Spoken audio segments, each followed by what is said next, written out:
చేయలేరు. అయితే ఇక్కడ ఒక 2-3 ఛాలెంజెస్ ఉంటాయి. వీళ్ళు ఏం చెప్తారంటే ఒకేసారి ఎన్నికలు జరిగితే ఏ ప్రాబ్లమ్స్ ఉండవు అని చెబుతూ వీళ్ళు ఏమంటారంటే ఖర్చు తగ్గిపోతుంది. అంటే బిల్లులో ఇంకా చాలా చర్చలు ఉంటాయి, మనం పార్లమెంట్లో చూస్తాం. అయితే ఒకేసారి కనుక ఎన్నికలు జరిగితే ప్రజల పైన భారం తగ్గుతుంది, ప్రజాధనం దుర్వినియోగం తగ్గుతుంది, వృధా అవ్వకుండా ఉంటుంది. ఎందుకంటే ఎన్నికలు మళ్ళీ మళ్ళీ మళ్ళీ మళ్ళీ వస్తూ ఉంటే పార్టీలు ఖర్చు పెడతా ఉంటాయి, ప్రభుత్వాలు ఖర్చు పెడతా ఉంటాయి, రకరకాల ట్రాన్సాక్షన్స్ జరుగుతూ ఉంటాయి. కాబట్టి సో ఖర్చు తడిసి మోపెడవుతా ఉంది వేరువేరుగా ఎన్నికలు జరగడం వల్ల ఒకేసారి అని చెప్పి ఇక్కడ చెప్తారు. అసలు దీంట్లో ఉన్నటువంటి మతలబ్ ఏంటిదో మీకు ఒక్కసారి ఎక్స్ప్లెయిన్ చేసే ప్రయత్నం చేస్తా. మనందరికి ఐడియా ఉండాలి, ఎందుకంటే ఇది మన జీవితాలని మార్చే పరిస్థితులు కనిపిస్తాయి దీంట్లో.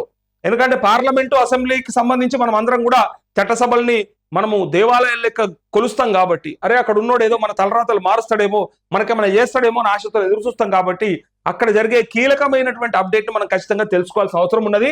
సో ఈ జమిలీ అంటే ఏమీ లేదు, ఒకేసారి ఎన్నికలు, ఒకటేసారి అయితే ఎన్నికలు.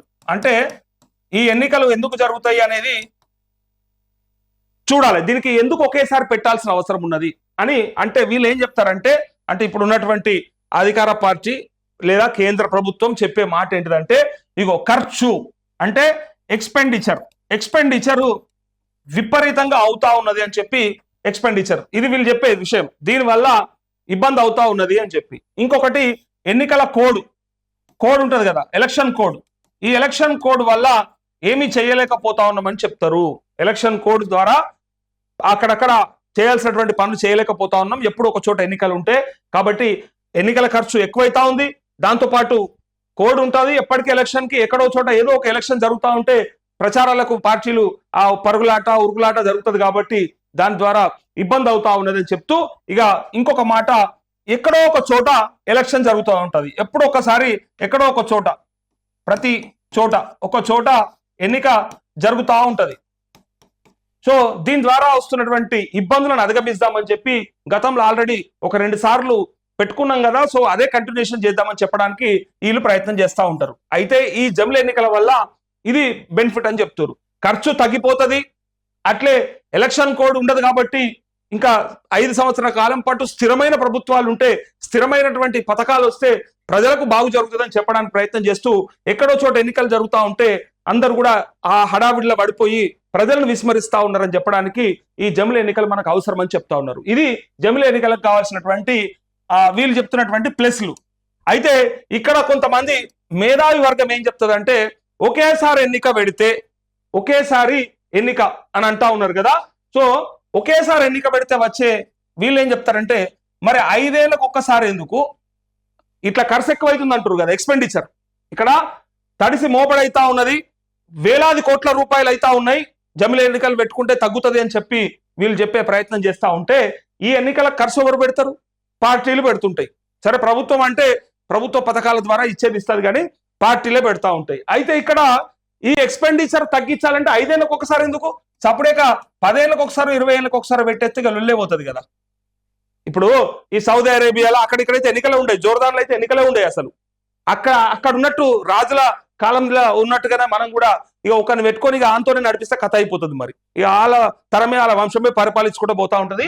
5 ఏళ్లకు ఒకసారి ఎన్నికెందుకు, 10 ఏళ్లకు 20 ఏళ్లకు పెడితే ఖర్చే ఉండదు, మనకు లొల్లే పోతుంది. దీంతో పాటు ఇలా నేనేమంటా ఉన్నా అంటే, మొత్తం మన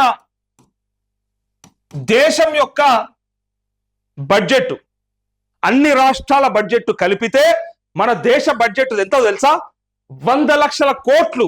100 లక్షల కోట్ల బడ్జెట్ లో 100 లక్షల కోట్ల బడ్జెట్ లో ఒక 12,000 కోట్ల రూపాయలు ఈ ఎన్నికలకు జరుగుతాయి. అంటే మనిషికి ₹1 కూడా కాదు, నెలకు ₹1 ఖర్చు కూడా కాదు. ఈ దేశంలో ఉన్నటువంటి 140 కోట్ల జనాభాల మనిషికి ₹1 కూడా నెలకు ఖర్చు కాదు. దీని ఖర్చు అంటే ఎట్లా మరి? 100 లక్షల కోట్ల బడ్జెట్ ఉన్నటువంటి ఈ దేశంలో ₹1 నెలకి ఒక్కరి మీద భారం పడుతుందంటే అది పెద్ద భారమా అని చెప్పి మేధావి వర్గం చెప్తాది అన్నట్టు. జమిలీ ఎన్నికలకు వ్యతిరేకంగా ఉన్న వర్గాలు చెప్తుంటాయి అన్నట్టు. అయితే ఇక్కడ ఈ 100 లక్షల కోట్ల బడ్జెట్ లా ఇది పెద్ద ఖర్చేం కాదు, ఇది 12,000 కోట్ల రూపాయలల్లా ఎలక్షన్ జరిగిపోతుంది, అలాంటప్పుడు పెద్ద విషయం ఏం కాదని చెప్తారు. ఇంకొక సమస్య ఏమొస్తుందంటే, ఒకేసారి కనుక ఇంత వ్యయ ప్రయాసల కోర్చి ఎలక్షన్ పెడితే మ్యాన్ పవర్ ఎట్లా సరిపోతుంది? మన మ్యాన్ పవర్ అంటే ఎంప్లాయీస్ కావచ్చు, దాంతోపాటు ఈవీఎం మిషన్స్ కూడా, ఈవీఎంస్ కూడా ఇప్పుడు నార్త్ లో ఎలక్షన్ అయినప్పుడు సౌత్కి వెళ్ళి తీసుకుపోతారు, సౌత్ లో ఎలక్షన్ అయినప్పుడు నార్త్కి వెళ్ళి తీసుకుపోతారు.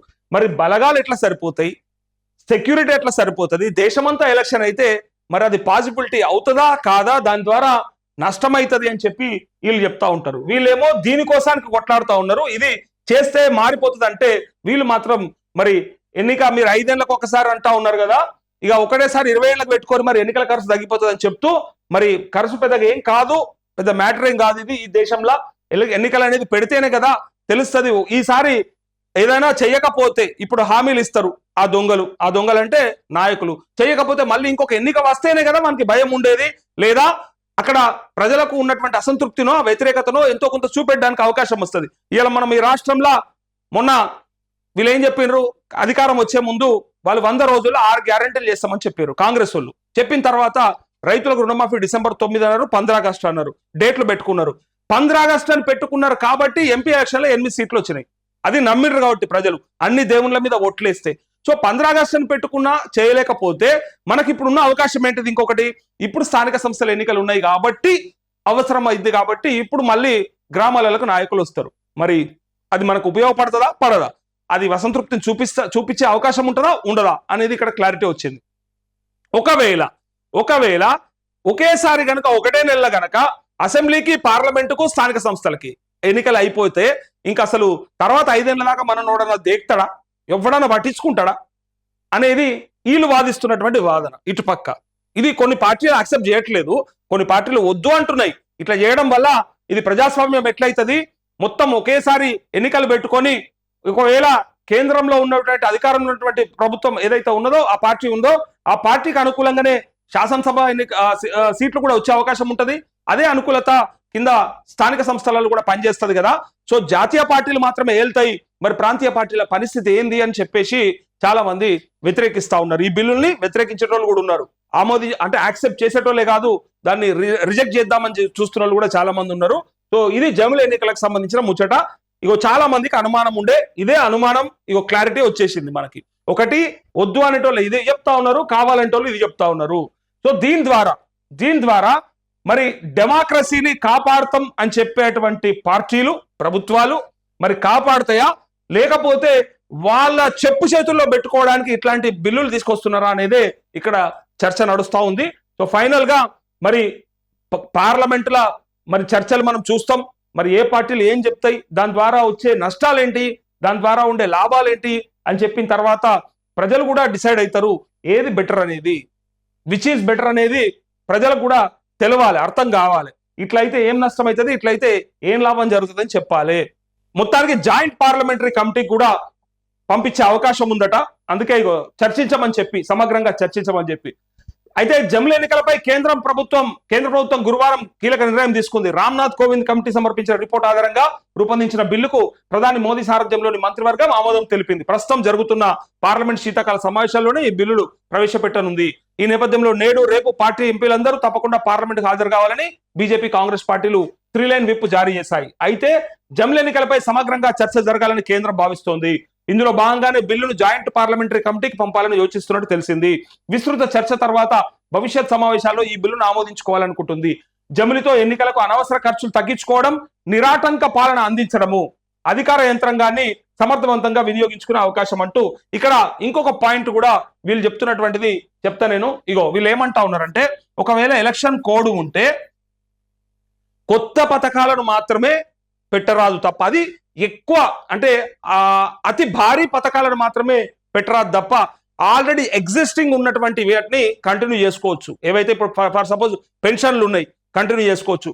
మొన్న మన దగ్గర జరిగిందే ఉదంతం మీ అందరికీ గుర్తుండాలి. రైతు బంధుకు సంబంధించి 7,000 కోట్ల రూపాయలు ఒక్కసారి వేసేది, పైగా అది ఆయన నాయకులు దాన్ని ఉపయోగించుకున్నారనే దాన్ని పట్టుకుని అక్కడ అబ్జెక్షన్ చేస్తే చెప్పారు తప్ప, లేకపోతే అది అకౌంట్లో పడిపోతుండే. సో ఎగ్జాక్ట్లీ గతంలో ఉన్నటువంటి పథకాలు ఏవైతే ఉన్నాయో అవి కంటిన్యూ అవుతాయి, దాన్ని ఎవడు ఆపడానికి లేదు. కాబట్టి ఏం అవసరము, ఇప్పుడు ఎలక్షన్ కోడ్ ఉండడం వల్ల నష్టపోతా ఉన్నాము, మేము మాటికి పథకాలు పెట్టుకోలేకపోతా ఉన్నాము, అని చెప్పి అంటున్నటువంటి వాళ్ళకి వీళ్ళు చెప్పేది ఏంటంటే ఏదైనా కొత్తగా పెట్టాలంటేనే ఇబ్బంది తప్ప ఆల్రెడీ ఉన్న వాటిని ఎగ్జిస్టింగ్ ఉన్న వాటిని పెట్టడానికి కంటిన్యూ చేయడానికి పెద్ద ఇష్యూ ఏమి ఉండదు. కాబట్టి ఇది పెద్ద విషయం కాదు, ఇది చర్చ ఏం కాదు అని చెప్పి వీళ్ళు అంటా ఉంటారు. సో అందుకే ఇక్కడ సేమ్ ఇగో అదే మాట ఇక్కడ రాసిర్రు. ఇగో నిరాటంక పాలన అందించడం అధికార యంత్రాంగాన్ని సమర్థవంతంగా వినియోగించుకునే అవకాశం ఉంటుందని కేంద్రంలోని బీజేపీ పలుమార్లు పేర్కొంది. మొన్నటి లోక్సభ ఎన్నికల మేనిఫెస్టోలను బీజేపీ ఒకే దేశం ఒకే ఎన్నిక హామీని పొందుపరిచింది. జమ్ముల ఎన్నికలపై మాజీ రాష్ట్రపతి రామ్నాథ్ కోవింద్ సారథ్యంలో ఉన్నత స్థాయి కమిటీ 190 రోజుల పాటు భాగస్వామ్య పక్షాలు, నిపుణులు, పరిశోధకులతో విస్తృత సంప్రదింపులు చేపట్టి 18,626 పేజీల నివేదికను